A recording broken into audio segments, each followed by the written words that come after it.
उसमें उन्होंने कहा है कि ये देखा जाए कि हमें वहां से अमेरिका में शिकस्त के लिए हमारे साथ किन किन लोगों ने साजिश की है, हमारे साथ किन किन लोगों ने डबल पाल गेम की है, उनके ऊपर सैंक्शंस लगाई जाए। ये 22 रिपब्लिकन्स जो थे, ये वो जवाब था अमेरिका का।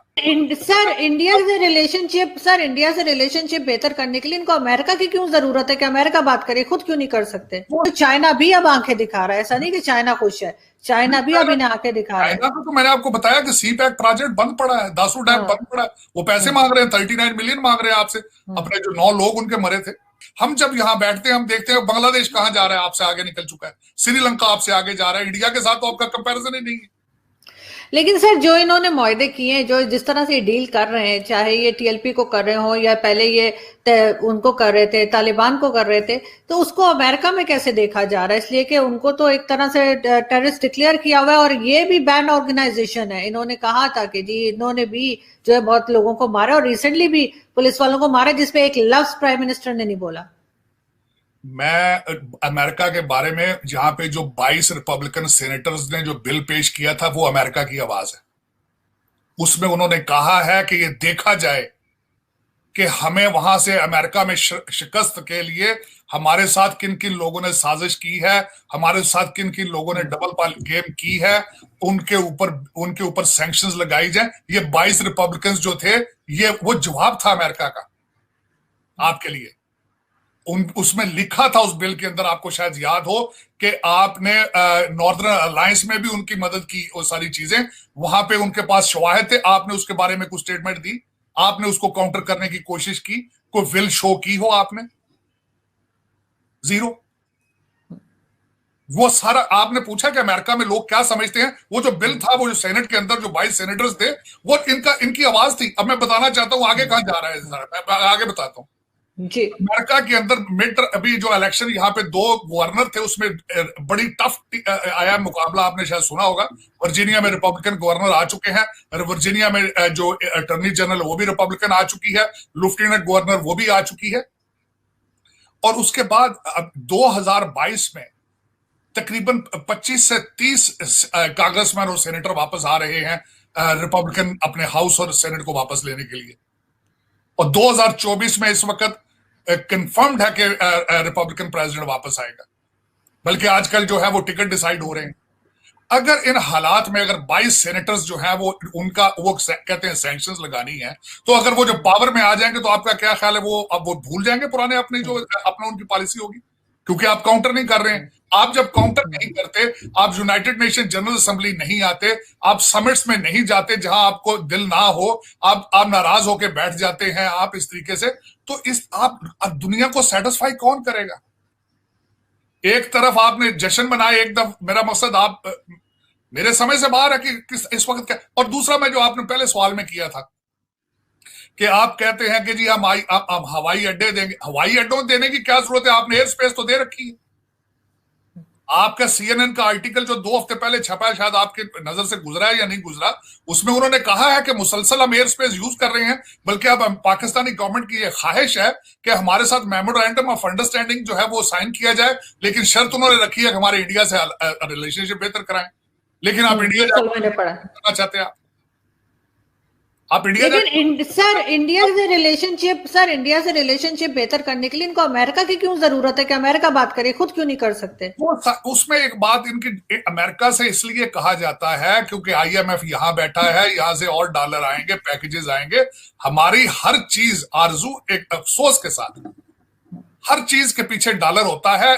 कुछ जो लोग पाकिस्तान में इस वक्त जो एक तबका बैठा है, लाहौर, कराची, इस्लामाबाद में तकरीबन 20,000 लोग हैं। मुझे याद है, मैं अगले दिन भी इरशाद भट्टी साहब ने कहा था, उनमें से मेजॉरिटी 20,000 लोग फॉरेन नेशनल हैं। वो अपना इंटरेस्ट वॉच करते हैं, वो पैसे बनाने जाते हैं, एक तबका थक जाता है, वो वापस आ जाता है, दूसरा तबका चला जाता है। ये एक मजाक आज का नहीं है, मुसलसल चल रहा है। तो वो 20,000 लोग हैं, उनकी मर्जी के हिसाब से पॉलिसियां बनती हैं, और उनकी पॉलिसी डॉलर बेस है। चाहे चाइना से आए हो, चाहे आईएमएफ से आए हो, उनकी नजरें लंदन और दुबई की और न्यूयॉर्क की प्रॉपर्टीज पर होती हैं। वो उन्हीं की बेस पर डिसीजन लेते हैं। आप आधी कैबिनेट देख लें आज की आपकी, उनका कोई इंटरेस्ट देख लें आप, वो सारे फॉरेन नेशनल है। वो सारे ज्यादातर लोग हैं जिन्होंने शौकत मेमोरियल हॉस्पिटल के लिए चंदा बाहर के मुल्कों से इकट्ठा किया था, वो आज सारे कैबिनेट में बैठे। खान साहब की गाड़ी चलाते थे यहाँ पे, या वो पीटीआई के लोगों को खाने खिलाते थे अच्छे अच्छे, बारबेक्यू अच्छे करते थे वो सारे आज कैबिनेट चल रही। वो ये फौरन वापस आ जाएंगे, नए लोग चले जाएंगे। तो लेकिन सर इसमें कैबिनेट में जो लोग हैं सर, उसके अलावा जो हमारे रिटायर्ड जनरल्स हैं, जो फौजी हमारे रिटायर होते हैं, वो भी तो शामिल हैं।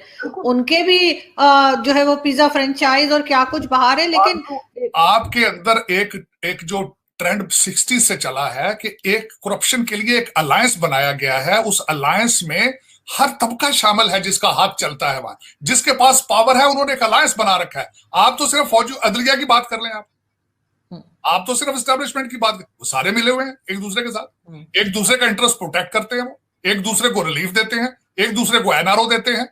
आप चीनी का देख ले, चीनी माफिया को आज तक देखो किसी ने हाथ डाला। अब बिजली माफिया की बारी है, पेट्रोल बना रहे पैसे। किसी चीज पे कोई कंट्रोल मुझे ये बता दें, कोई रिट हो गवर्नमेंट की, कोई लॉ एंड ऑर्डर के हालात हो, कुछ भी नजर आ रहा हो मुझे आप बताएं कोई अच्छी बात। मुझसे अगले दिन किसी ने यहाँ पे एक नेशनल टीवी पे किसी ने पूछ लिया कि 3 साल के जो पीरियड खान साहब आए थे उन्होंने क्या क्या अच्छा किया अभी तक पाकिस्तान के लिए। मैं कोई जवाब नहीं दे सका उसका, मैं कोई जवाब नहीं। ये तो हर चीज सर कोई जवाब नहीं है, क्योंकि ये हर चीज तो पिछली गवर्नमेंट पे डाल देते हैं। मीडिया का भी इन्होंने एक तरह से मुंह दबा रखा है कि कुछ बोले नहीं, हर एक इनकी वाह वाह करता रहे। लेकिन आपके ख्याल से ऐसा नहीं कि अब सबको पता लग गया है, सबको समझ में आ गया है और हर कोई जो है वो अजीब तरह से डील कर रहा है। अमेरिकन प्रेसिडेंट भी इनको कॉल नहीं कर रहा है, जिसपे ये बड़ा परेशान है कि वहां से कॉल नहीं आ रही। और चाइना भी अब आंखें दिखा रहा है, ऐसा नहीं कि चाइना खुश है, चाइना भी अभी ने आके दिखा रहा है। चाइना तो मैंने आपको बताया कि सी पैक प्रोजेक्ट बंद पड़ा है, दासू डैम बंद पड़ा है, वो पैसे मांग रहे हैं, 39 मिलियन मांग रहे हैं आपसे। अपने जो 9 लोग उनके मरे थे, आप आईएमएफ के पास इसीलिए आए थे। और मैं यहाँ ये बताना चाहूंगा कि आईएमएफ और अमेरिका को जो तहफुजात थे, शुरू में उनके तहफुजात यही थे कि यहां से पैसे ले जाके आप चाइना के कर्जों की किस्तें वापस करेंगे, तो हम क्यों करेंगे। लेकिन आज फिर भी उनको रिजर्वेशन तो वही है। लेकिन अब उन्होंने सऊदी अरेबिया को कहा यार चलो 4 दिन इनको रिलीफ दो, देखो क्या करते हैं। वो भी अगर आपके पास 2 चीजें ना होती तो ये भी नहीं होना था। एक तो आप एटॉमिक पावर है एक, और दूसरा आपके अफगानिस्तान में आपने कुछ ना कुछ आपका असर रसूख है। ये 2 चीजें ना होती, आईएमएफ आपको हो सकता है दरवाजे पे भी ना लाता। लेकिन सर वो तो अफगानिस्तान में जो तालिबान की गवर्नमेंट आई है, उन्होंने भी कहा है कि हम अपने मामले खुद देख लेंगे, आप अलग रहिए। जो ये बार बार जाके उनके लिए भी फंड मांगने की कोशिश कर रहे थे, बल्कि कहा भी था 2-1 बार, तो उन्होंने कहा कि हम खुद देख लेंगे। तो ये आखिर अपने ही मुल्क में आपके ख्याल से क्यों नहीं देख रही? क्या इनको पता नहीं लग रहा कि क्या हाल हो गई, क्या हालत कर दी इन्होंने मुल्क की? आरजू हकीकत ये है कि 2 चीजें, नेशनलिज्म के बगैर, कौमियत के बगैर कौमें जो होती हैं उनके हालात बिल्कुल ऐसे होते हैं जिस तरह आज पाकिस्तान के। जब आपकी हर चीज के अंदर सफारिश, करप्शन, हर चीज इंतहाई डीपली जा चुकी है, आपके बोन मैरो में घुस चुकी है, आपके कल्चर में घुस चुकी है, करप्शन के बगैर अब आगे आपका चल ही नहीं रहा कुछ भी। आपके अंदर ना नेशनलिज्म है, ना खौफे खुदा है। अब मैं तो खुद कंफ्यूज, नर्वस हो जाता हूँ। यहाँ हम लोग, मैं अकेला नहीं हूं।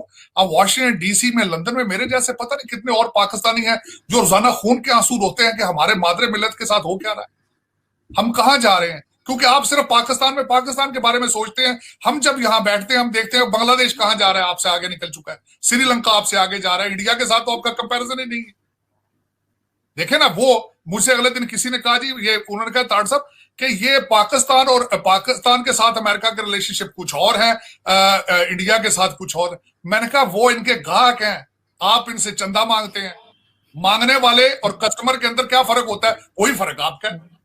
आप जस्टिफाई कर दें कि आपके मांगने के लिए आया हो, रोजाना खड़ा होकर जी अल्लाह के नाम पे कुछ दे दें, और दूसरा आपका कस्टमर हो, तो आप कस्टमर को ड्राइंग रूम में बिठाएंगे या आप मांगने वाले को ड्राइंग रूम में बिठाएंगे? और खान साहब की स्पीचें सुन ले आप, खान साहब की स्पीचें सुने कि मैं आईएमएफ में नहीं जाऊंगा, मैं कर्जे नहीं मांगूंगा, मैं ये नहीं करूंगा। और अपनी कैबिनेट जो है उसको टोटल को एनआरओ दे दिया है, जो आपका नैब की रिफॉर्म हुआ है ऑर्डिनेंस के जरिए, सिर्फ अपनी कैबिनेट को बचाने के लिए। लेकिन सर आपका क्या ख्याल है? मुझे आरजू, अगर मुझे वॉशिंगटन डीसी में इन चीजों का पता है तो पाकिस्तानी जो पाकिस्तान में रहते हैं उनको नहीं पता। और जो तीसरी बात, ये जो एम्बेसडर आपके बैठे हैं वहां पे पाकिस्तान के अंदर, बर्तानिया के, अमेरिका के, रशिया के, वो क्या ख्याल है आपके? वो लूडो खेल रहे हैं? वो भी तो लिख के रिपोर्टें भेज रहे हैं अपने कंट्रीज के अंदर के पाकिस्तान में क्या हो रहा है। लेकिन किसी को एहसास हो तो तब है ना। कौमियत नहीं है। सबसे बड़ी बात यह, कौमियत लानी होगी आपको कहीं ना कहीं से कौमियत इंपोर्ट करनी पड़ेगी, वरना आपके पास अब गलती की गुंजाइश नहीं है। आगे रास्ते दुश्वार नजर आ रहे हैं।